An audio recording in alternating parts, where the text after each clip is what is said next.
অনুরাগের ছোঁয়া আগামী পর্বের শুরুতে ও অনাথ নয় রে, সুদীপা অনাথ নয়, ও দীপা সেনগুপ্তর নাতনি।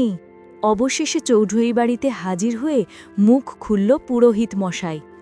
নিজের পরিচয় জেনে চমকে গেল সুদীপা।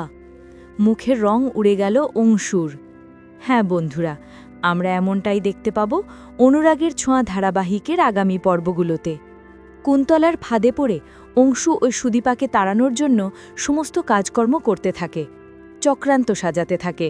আর কুন্তলাও অংশুকে হাতের মুঠোয় পেরে খুব ভালো করে বুঝতে পারে এই অংশুকে হাতিয়ার করেই তাকে যা করার করতে হবে।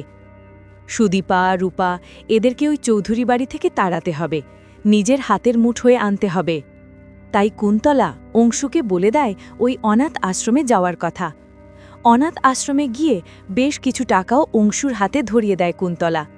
আর অংশু অনাথ আশ্রমে ঢুকে যায়। তবে অংশু বুঝতেও পারে না যে অনাথ আশ্রমে তাকে কেন পাঠানো হচ্ছে। অংশু অনাথ আশ্রমে গিয়ে যা বলে কুন্তলা সেগুলোই জিজ্ঞেস করে ওখানকার লোকজনের কাছে। তারা কিছুতেই ডিটেলস বলতে চায় না সুদীপা সম্পর্কে। তবে যখনই মোটা অঙ্কে টাকা দেখায় তখনই সুদীপা সম্পর্কে সব তথ্য বলে দেয় ওই অনাথ আশ্রমের লোকজন। এবং সুদীপাকে যে হিমাদ্রি মিত্র অ্যাডাপ্ট করেছিল অংশু সেটা জেনে যায়। অংশু বুঝতে পারে কেন গুরুমা তাকে এই পথ দেখিয়েছে। আসলে এই পথেই চৌধুরী বাড়ি থেকে সুদীপাকে তাড়ানো সম্ভব। ওই কাগজটা হাতে পেয়ে অংশু খুব খুশি হয়ে যায়। ভাবতে থাকে, এইটাই তো আমার ট্রাম্প কার্ড। এবার সুদীপাকে কেউ বাঁচাতে পারবে না। এবার সুদীপা আর ওই ভিকেরি আর ওই পাগল মহিলাকে আমি বাড়ি থেকে তাড়িয়ে ছাড়ব। আমার পরিবারকে আমাকেই বাঁচাতে হবে।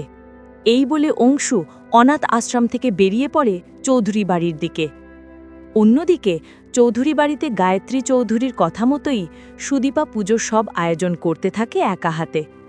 অন্যান্য বউয়েরা সাহায্য করলেও সুদীপার কাজ দেখে অবাক হয়ে যায় গায়ত্রী চৌধুরী। ভাবতে থাকে, এই মেয়েটিকে দেখে সবার থেকে আলাদা মনে হয়। মেয়েটি সবকিছু কত জানে, বোঝে, আসলে অন্যরকম মেয়ে। অন্যরা যখন পুজোর ওখানে আসে এবং জানতে চায় আজ পুজোর কাজ কে করেছে গায়ত্রী, একদম অন্যরকম লাগছে, সবকিছু কত পরিপাটি হয়েছে, তখন গায়ত্রী সবার সামনে বলে, পুজোর কাজ এ বাড়ির ছোট বৌমা করেছে, সুদীপা। সুদীপা খুব খুশি হয় ছোট বৌমা বলার জন্য। লোকজনেরা বলতে থাকে, তাই নাকি? তোমার ছোট বৌমা মনে হয় খুব সম্ভ্রান্ত পরিবারের মেয়ে। হাতের কাজগুলো দেখেই বোঝা যাচ্ছে বনেদি বাড়ির মেয়ে। ঠিক তখনই অংশু আসে, চিৎকার করে বলে, বনেদি বাড়ির কোনো মেয়েও না, ওর কোনো জন্ম পরিচয় নেই। এমনকি ও হিমাদ্রি মিত্র ওই কনস্টেবলের মেয়েও না। এই তার প্রমাণ। অংশু অনাথ আশ্রমের কাগজগুলো সবাইকে দেখায়। সুদীপা কাগজ দেখে মাথায় আকাশ ভেঙে পড়ে। অন্যদিকে পিসিও বুঝতে পারে আজ সুদীপার সামনে সব সত্যি চলে এসেছে। পিসি যখন চুপটি করে দাঁড়িয়ে থাকে, সুদীপা গিয়ে পিসিকে বলে, পিসি সত্যি করে বলো তো, আমি কি অনাথ? আমার বাবা কি হিমাদ্রি মিত্র না? পিসি চুপ করে থাকে, চোখের জল ফেলে। সুদীপা এটা দেখে বুঝতে পারে হ্যাঁ, সে সত্যিই অনাথ। সুদীপা কাঁদতে থাকে, চোখের জল ফেলতে থাকে। ঠিক তখনই সেখানে আসে ওই মন্দিরের পুরোহিত, সেই বৃদ্ধ লোকটি। সে সুদীপাকে দেখে বলে ওঠে, দীপা, দীপা। ওই পুরোহিত লোকটি চৌধুরী বাড়িতে পুজো করতে আসে। বাড়ির ওই অবস্থা দেখে, সুদীপার চোখের জল দেখে পুরোহিতের সব কিছু মনে পড়ে যায়। আর সে চিৎকার করে বলে ওঠে, না, ও অনাথ না, ও অনাথ না, ওর জন্ম পরিচয় আছে, ও অন্য কেউ নয়, ও দীপা সেনগুপ্ত নাতনি, ও সেনগুপ্ত বাড়ির বংশধর।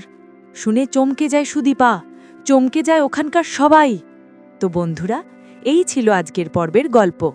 গল্পটি ভালো লেগে থাকলে লাইক দিও, কমেন্টে তোমাদের মতামত জানাও, আর আমাদের পেজ ও চ্যানেলটি ফলো ও সাবস্ক্রাইব করতে ভুলো না। দেখা হবে আগামীকালকের নতুন পর্বে। ততক্ষণ পর্যন্ত ভালো থেকো, টাটা।